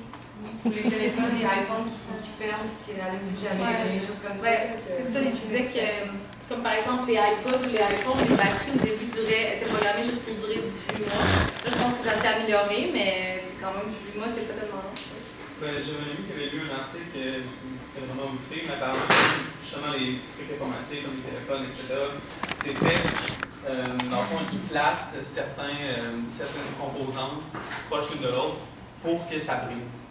Dans le fond, des trucs qui sont vulnérables à la chaleur sont à côté, des trucs qui produisent plus de chaleur, puis c'est fait, tu sais, je sais pas comment ça se passe, on purpose, c'est voulu. Intentionnellement. Oui, c'est intentionnel. C'est exactement ça, l'obsolescence programmée, même qu'ils ont fait des imprimantes avec des puces qui, après un certain nombre d'impressions, l'imprimante arrêtait complètement de fonctionner. Donc, ça existe, mais c'est considéré comme un délit en France depuis 2015. Donc, on va voir s'il y a d'autres pays qui vont suivre le pas. Donc, puis aussi, la société de consommation est tellement présente qu'on voit même des productions culturelles qui en découlent pour en dénoncer les effets pervers. Je voulais juste faire une petite mention au livre français 99 francs dont on a fait un film ici. Puis cet été, il y a le film Le Mirage qui est sorti pour démontrer un peu les déboires et les côtés sombres de la société de consommation. Bon, ensuite, pour ce qui est des répercussions psychologiques, il y a de plus en plus de dépressions qui sont liées à la société de consommation. C'est surtout dû à l'endettement, étant donné que le crédit est vraiment disponible, puis après ça, les gens ils peuvent avoir du crédit, ils n'ont pas besoin de se contrôler, ils peuvent faire des achats impulsifs, ils se retrouvent à la faillite, qui peut même mener jusqu'au suicide. Mais il y a aussi beaucoup de déprimes en lien avec la comparaison. Puis, ce que un psychiatre expliquait, c'est que le bonheur, maintenant, est à tous les coins de rue. Il y a la publicité partout, à la télévision. Puis, ça fait en sorte qu'on trouve qu'on est déçu un peu de notre quotidien parce qu'on ne peut jamais atteindre ce bonheur éphémère-là. On ne sera jamais satisfait avec tout ce qui nous est montré via la publicité. Puis aussi, il expliquait qu'en raison de la baisse de religion, mais ça c'est surtout peut-être au Québec, dans les sociétés plus occidentales, puis l'hyper-individualisme, on n'a plus rien pour apaiser nos angoisses. Avant, on se tournait plus vers la religion, mais maintenant, on doit se tourner vers la consommation, puis tout le temps se divertir, soit en allant justement magasiner ou bien au cinéma, au théâtre, etc. Donc, en lien avec ça, j'ai posé la question, est-ce que vous avez tendance à faire les boutiques lorsque vous vous sentez déprimé? Puis au départ, même, il y a certaines personnes qui m'ont dit, ben voyons donc, qui fait ça? Puis, on voit qu'il y a quand même 20% des gens qui ont répondu oui. Donc, moi, je ne suis pas surprise, mais donc il y a certaines personnes qui essaient de se divertir. Puis ça, c'est La question qui m'a le plus surpris, pour vous, faire les magasins est-il une utilité ou une activité? Puis c'est presque à 50% utilité-activité. Donc on voit qu'il y a beaucoup de gens qui vont vraiment au magasin pour se divertir, etc. Donc, on dit que c'est comme dans la chanson des colocs, là, le centre d'achat. Ouais. C'est un lieu de vie sociale où les gens se rencontrent. Je veux dire, les ados qui n'ont rien à faire, là, souvent, ils vont, ça ne doit pas faire longtemps. On va aller au centre d'achat. Même je pense. Vous aussi? Juste les ados. Ouais. C'est ça, donc on voit que c'est très ancré dans les esprits que c'est un endroit où est-ce qu'on peut... Mais là, c'est peut-être plus au Québec, je ne sais pas, en France, est-ce que ça vous dit quelque chose, ça, non? Je pense que c'est un peu partout, là. Après, ça dépend dans le magasin, si on a vendu en centre-ville ou si on a vendu à côté. Oui, mais parce qu'en France, il y a plus de lieux de socialisation publique. Tu sais, les cafés, les terrasses. Les centres d'achat, c'est pas la même chose. Centre d'achat.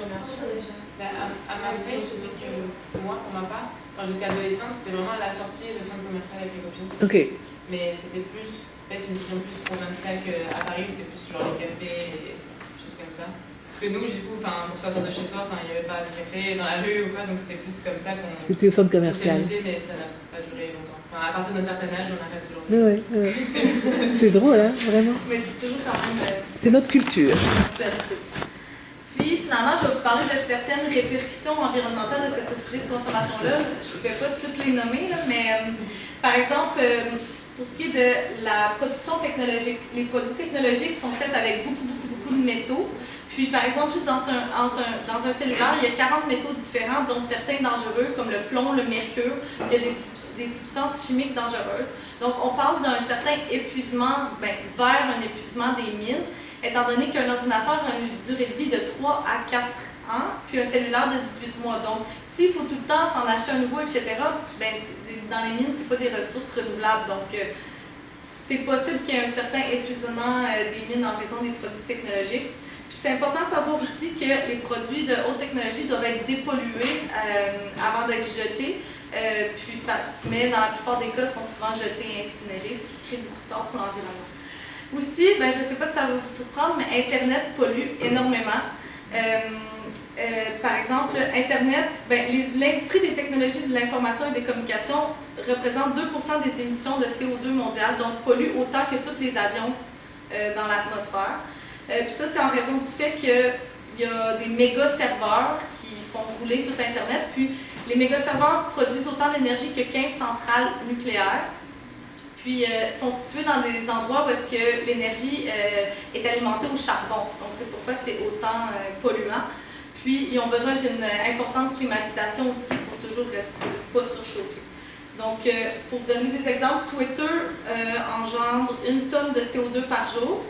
1000 recherches sur Google équivaut à 1 km de voiture.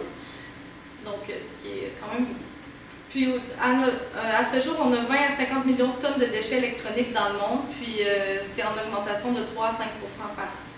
Souvent, ces déchets-là sont déchargés dans les pays les plus pauvres pour qu'ils les réparent, mais souvent, dans la plupart des cas, finalement, ils font juste les laisser là, puis s'empirer, s'en passer. Puis aussi, je voulais vous sensibiliser au fait que produire un objet nécessite énormément d'énergie, donc c'est bien d'y penser avant de s'en débarrasser ou de le jeter.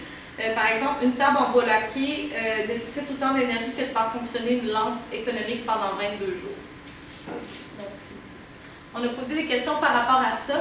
Rapidement, on a posé la question si votre compagnie de téléphone cellulaire vous propose de changer votre appareil pour un modèle le plus récent et ce gratuitement en échange de la prolongation de votre contrat, acceptez-vous l'offre? À 52%, les gens ont répondu oui, ce qui est quand même beaucoup. Puis, avez-vous tendance à vouloir vous procurer les derniers appareils technologiques, bien que les vôtres sont toujours fonctionnels ou pourraient être réparés? À 20%, les gens ont répondu oui. Donc, les gens ont beaucoup tendance à vouloir obtenir... mais là, ça, c'est mon fils, là, mais il a 14 ans. Je ne peux pas croire que des adultes continuent... Est-ce que vous avez regardé selon les âges? Ou... Oui, c'était 15 ans. La majorité, c'était entre 25 et 35 ans. Et il y a encore 20% de gens de cet âge-là qui... Oui, mais c'est beaucoup de gens aussi de notre génération, là, les Y et tout. Je pense qu'on est beaucoup sollicités. Puis si on peut avoir le dernier iPhone qui fait plus de choses que l'ancien, gratuitement, on va le prendre. Les gens sont peut-être pas au courant non plus que c'est autant polluant, puis c'est quoi les impacts derrière ça. Là. Mais là, il y a quelque chose, une différence culturelle. Et là, moi, ça fait 30 ans que je suis au Québec, je n'ai pas réussi encore à comprendre. Mais là, les Québécois, c'est les gens qui, dès qu'il y a quelque chose qui est en spécial, ça les allume. Puis ils veulent aller l'acheter, même s'ils n'en ont pas besoin. Au Québec. Alors moi, je dis, mais c'est en spécial, il faut aller l'acheter. Mais combien de fois j'ai dû dire, mais on n'en a pas besoin. Et tu parles les Québécois, vous vous reconnaissez là-dedans? Oui, c'est la folie. C'est ça, les gens pensent qu'ils sauvent de l'argent en allant acheter quelque chose en spécial dont ils n'ont pas besoin. Non, mais c'est comme le cellulaire, si tu en donnes un nouveau, tu penses petit. Ben oui, il est actif, puis dans le fond, mon contrat ne change pas, il fait juste allonger. Fait que là, j'en ai un autre, lui, il fait, ben je change par lui. Tu sais, ça m'a rien coûté. Ah oui, on ne voit pas qu'il y a un deuxième objet. Oui, mais la folie des spéciaux, là, c'est... Oui, mais les coupons, quand tu as besoin de quelque chose, puis que tu peux l'avoir à rabais, c'est bon. Il y en a des émissions américaines qui vont présenter les gens ils vont acheter un dont ils n'ont pas besoin. Ils sont des épiciers dans leur sous-sol. Ils ont une pièce. Ah oui? Oui. Regardez pas ça, plein de sport en amitié. D'accord. On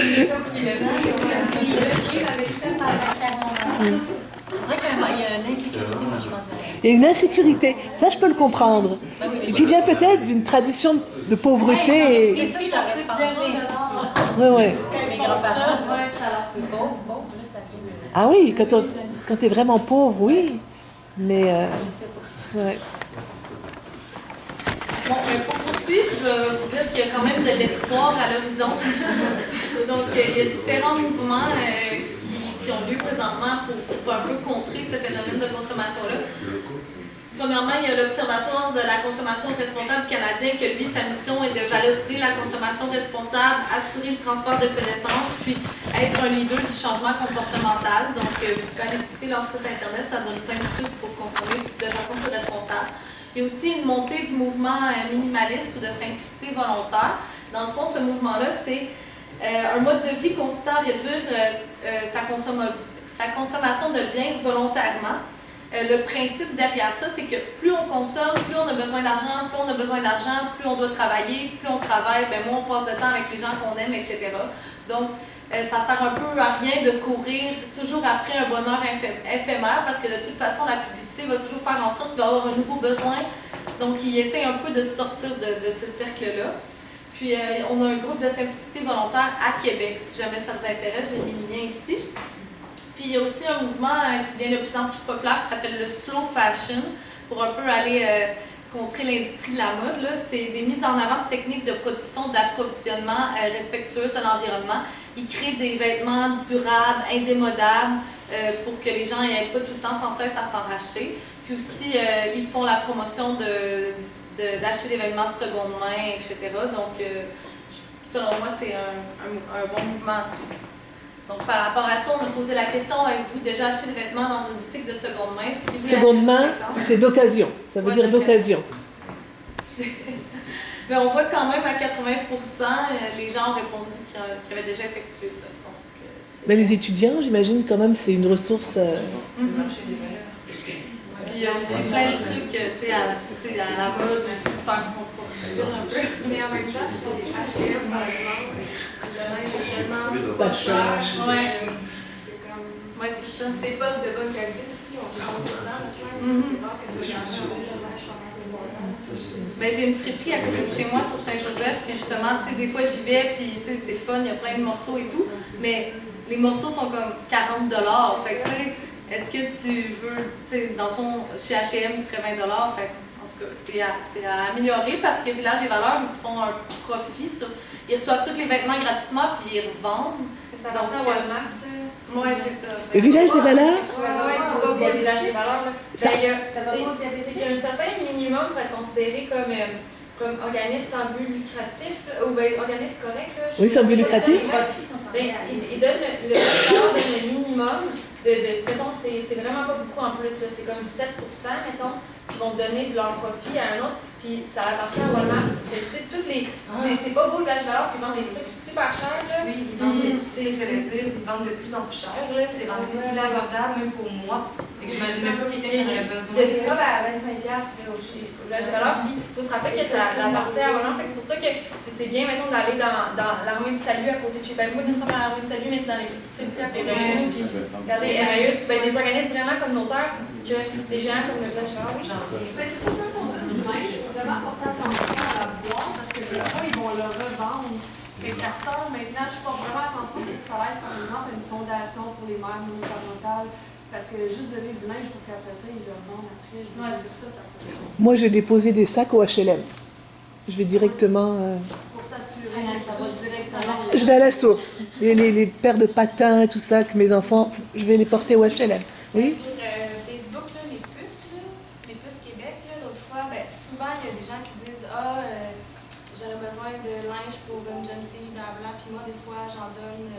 aux personnes, puis on dirait que c'est plus concret, tu vois, tu sais, je rencontre la personne, je donne le linge concrètement à elle, on dirait que c'est mieux.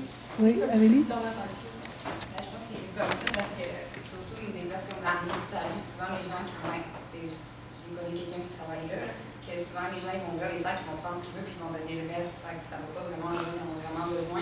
Puis je faisais des cours de natation au YWCA sur Hollande, à Série. Puis j'ai demandé, j'ai plein de sacs de linge que j'aimerais donner, qu'est-ce que je peux faire? Elle dit, tu peux le donner au magasin, nous on leur vend. Je dis, ouais, mais je sais que ça va faire rouler l'économie, tu vas être WCA, mais elle dit, si tu veux venir porter personnellement tes sacs, je vais les mettre sur les étages, vu qu'ils ont des chambres pour les femmes, puis avec des problèmes de violence, peu importe, puis ils donnent directement aux femmes et aux enfants, donc c'est encore mieux. Mais même moi, quand j'étais à Montréal, par exemple, je mettais le 1er juillet, les gens ils déménageaient, puis j'avais près de chez moi une boîte, puis elle était tellement remplie qu'on était obligé de mettre les sacs à terre, puis les gens le 1er juillet étaient tout le temps dessus, les sacs s'arrachaient, je voyais ma paire de jeans était rendue à terre l'autre bord de la rue. C'était vraiment comme tu voyais, elle avait vraiment besoin. Mais qui est-ce qui me disait que... Ouais, enfin, c'est quand même important, ces circuits de redistribution collective, là. On va en parler. Parfait. Oui, OK. Puis pour terminer, je voulais vous donner une note d'espoir aussi que le réemploi est vraiment un secteur en essor économique. Maintenant, il y a de plus en plus d'entreprises qui tournent vers ça. Puis, par exemple, on a posé des questions. Avez-vous déjà acheté ou mis en vente un bien sur un site web d'économie de seconde main? Il y a 64% des gens qui ont dit oui. Puis ensuite, on a posé la question si un objet qui vous est utile se brise, prenez-vous la peine de le réparer ou de l'envoyer chez le réparateur? Il y a quand même encore là 80% des gens qui prennent la peine d'essayer de le réparer avant de simplement le remplacer.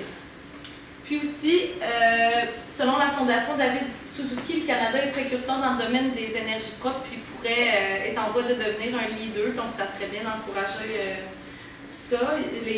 Il prévoit que d'ici 2022, ça pourra rapporter 28 milliards de dollars au Canada, ce qui est quand même étrange. Puis finalement, je voulais vous montrer certaines technologies pour vous démontrer que les technologies peuvent être au service de l'environnement. J'en ai seulement choisi 4. Mais comme par exemple ici, c'est une station de recharge alimentée par des turbines hydrauliques qui ne nécessitent pas la création de barrages. Puis c'est en Corée, les gens peuvent recharger leur iPhone grâce au mouvement de l'eau. C'est assez haut. Oui. C'est en voie de est-ce que tu les as vus ou je pense que c'est en voie d'être mis à part? C'est une communauté urbaine, écologique vraiment forte. Ah oui, c'est où? Une espèce de cours d'eau quelconque, il est très représentatif. La ville, je ne sais pas, je me demandais si c'était... Oui, c'est en Corée. Ensuite, il y a eu la création par 2 ingénieurs parisiens d'une pile qui s'appelle la pile Pilot, que vous avez simplement à le secouer puis elle se recharge d'elle-même. C'est basé sur le principe de la montre qui fonctionne avec le mouvement du poignet. Donc ça aussi, c'est une belle invention. Celle-ci, Helio Domestico, c'est celle que je préfère. C'est en fait une genre de...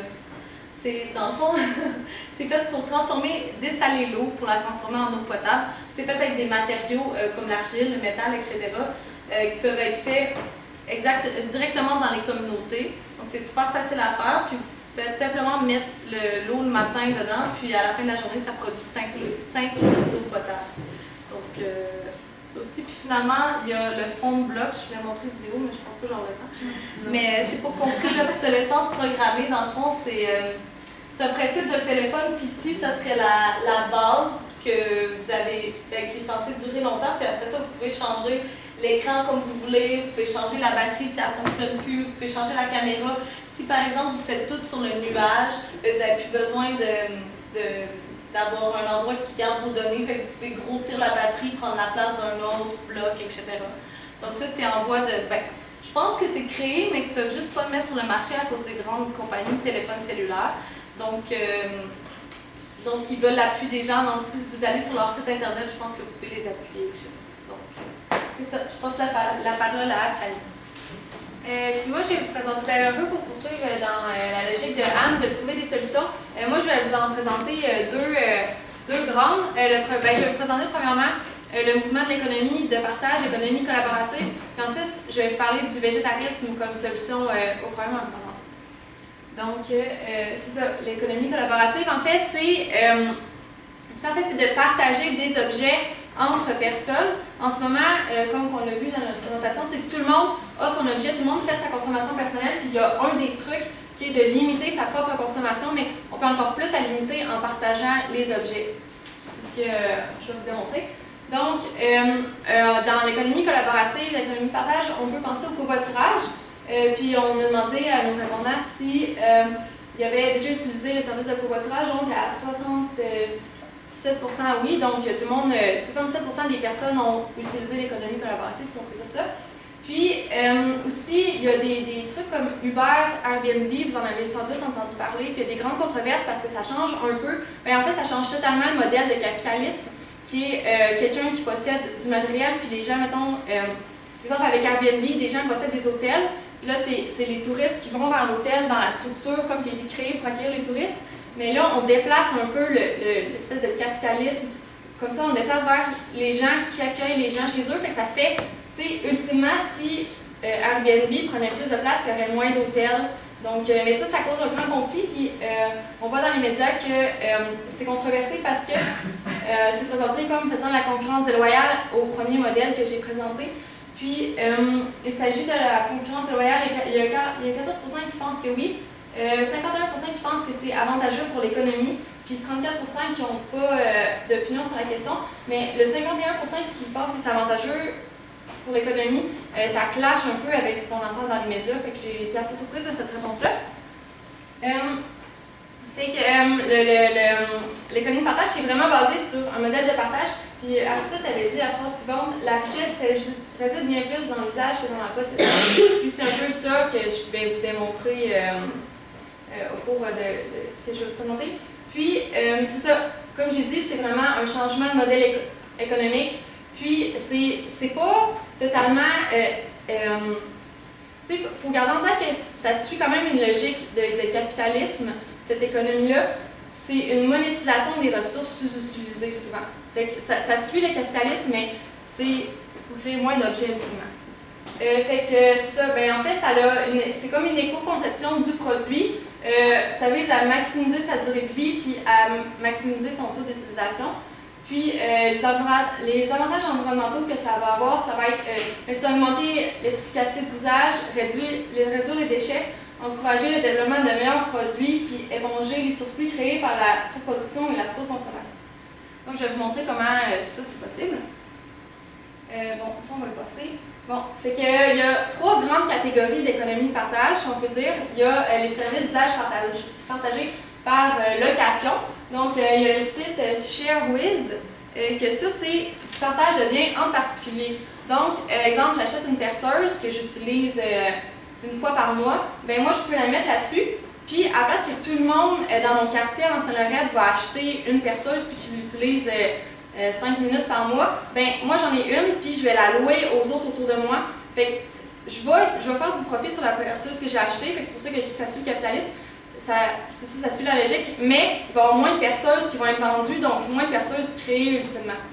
Il y a WeShare, qui est une plateforme avec, qui englobe beaucoup de services, donc on peut trouver du covoiturage là-dessus, de l'échange de produits, de l'échange de services.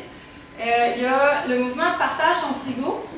Ça vise à contrer le gaspillage. Par exemple, je vais en faire l'épicerie, puis tout ce que j'ai acheté, je peux le mettre sur un site internet, puis je vais le consommer. Puis si j'utilise quelque chose que j'ai mis sur ma liste, sur Partage ton frigo, puis c'est plus disponible parce que j'ai les prix, je vais l'enlever de là. Mais exemple, que j'utiliserai pas des carottes finalement, mais ça va rester sur le site. Puis si un voisin aurait besoin de carottes, il peut aller voir là, puis venir chercher mes carottes. Puis si j'ai besoin, mettons, il me reste plus de bière, ben, je peux aller en chercher chez lui à place que ça périme. Ou si j'ai acheté trop de pâtes, ben, ça vise vraiment à contrer le gaspillage alimentaire, puis ça fait vraiment un effet de communauté. Il y a également un exemple comme je loue mon campingcar.com. On n'est pas 24 heures sur 24 dans son camping-car, on va l'utiliser 2 semaines par année ou tout dépendant. Ben, au lieu que tout le monde s'achète un camping-car, ben, je vais louer celui d'une autre personne, ça fait qu'il y a moins de camping-cars de créer ultimement. Il y a aussi Communauto. Ah, il y en a plein d'exemples, il y a Communauto aussi. C'est vraiment populaire, lui, de plus en plus, on voit les voitures. Et si on n'a pas besoin d'une voiture souvent, ben on loue avec ça, puis ça fait qu'il y a moins de voitures de créer que plein de voitures qui restent dans l'entrée des gens qui sont pas utilisées. Il y a le Bixi. Le Bixi aussi. Ouais, il y a vraiment beaucoup d'exemples de choses. Puis, il y a le modèle des échanges. Exemple, Kids Truck, c'est pour les vêtements de bébé. Donc, à la place d'acheter des vêtements de bébé, les jeter ou les donner, ou essayer de les vendre, ben, on les échange carrément. Fait il y en a moins qui vont être produits. Exemple, on les échange complètement. Il y a Free Cycle. Ça, c'est des objets qui sont désuets. On va les mettre là-dessus, puis si quelqu'un qui est capable de réparer, exemple, un vélo, va aller voir le vélo à réparer, puis va le prendre. À la place de le jeter et dire que moi, je suis pas capable de réparer un vélo, je le jette, ben, on met les objets à réparer là-dessus. Il y a eBay, on peut échanger des choses, ou il y a des objets qu'on peut prendre gratuitement. Il y a Guest to Guest, qui est une plateforme qui permet l'échange de maisons. Donc, à la place, c'est comme un peu comme Airbnb, mais sans la logique marchande, si on peut dire. Fait qu'on s'en va dans la maison d'un autre. Puis ça, ce qui est bien, c'est que ça fait moins d'hôtels. Tu sais, les serviettes qui sont produites dans les hôtels, ben, sont déjà là parce que quelqu'un les utilisait chez eux. Fait que c'est tout plein de petits trucs comme ça qui fait que si tout le monde faisait ça, ben, il y aurait vraiment moins de matériel de produit. Puis il y a le modèle collaboratif.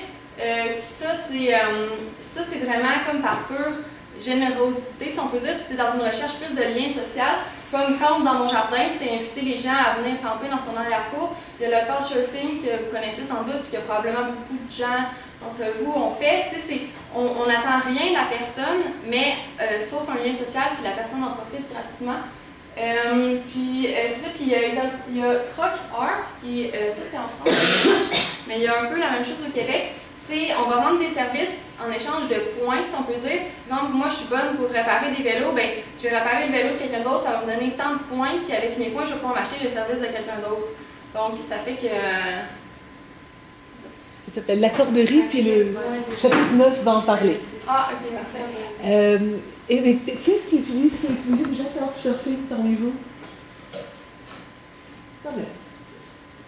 Couchsurfing, c'est vous allez dormir chez quelqu'un gratuitement. C'est un site inscrit dans le monde entier. Moi, je me suis inscrite aussi, puis je reçois plein de messages. Ah, je suis à Québec, je passe à Québec avec mon ami pour 2 jours, je cherche une chambre. Si ça te tente, tu dis oui. C'est le cauchemar des mères, en fait, qui pensent qu'on va se faire tuer quand on est dans le vraiment. Là. Mais c'est des gens qui sont de très bonnes intentions. Puis oui, c'est gratuit. Puis moi, je l'ai déjà utilisé, puis je voulais laisser de l'argent, je voulais faire de quoi. Puis il était comme non, pas question. Là. Moi, ça fait, j'en reçois à chaque semaine les gens. On y a fait un petit gâteau. Tu sais, c'est vraiment, là, c'est de pure bonté. Là. Ça, c'est la recherche de liens humains. Ils sont super contents de t'accueillir. En échange, des fois, c'est comme il y en a qui veulent pratiquer, mettons, une langue ou ils veulent apprendre davantage sur la guitare. Mettons, t'es bon en guitare, si je vais t'offrir des cours de guitare. Ça, c'est le troqueur ou l'accorderie. Non, mais dans le couchsurfing aussi, il y en a qui présentent ça, qui aimeraient ça, mettons, partager des connaissances sur tel domaine. Wow. En échange du Oui, exact. Puis, il y a quelques conditions pour que ça puisse exister. Puis, on peut avoir souvent un certain malaise avec le fait de l'utiliser. C'est pour ça que ça ne prend pas plus d'expansion. Puis moi, je me suis posé la question, là, si je participais, mettons, le couchsurfing, c'est bien, mais Exemple, les sites où on met ces objets en location, est-ce que vous seriez à l'aise de mettre vos objets en location? Exemple, votre ordinateur, tu sais, vous l'utilisez pas tout le temps, votre ordinateur, est-ce que vous l'apprêteriez à quelqu'un pendant que vous n'en avez pas besoin? Est-ce que, tu sais, est-ce qu'on a vraiment besoin d'avoir chacun un objet? Moi, je me suis posé la question, je fais beaucoup de vélo, puis je suis vraiment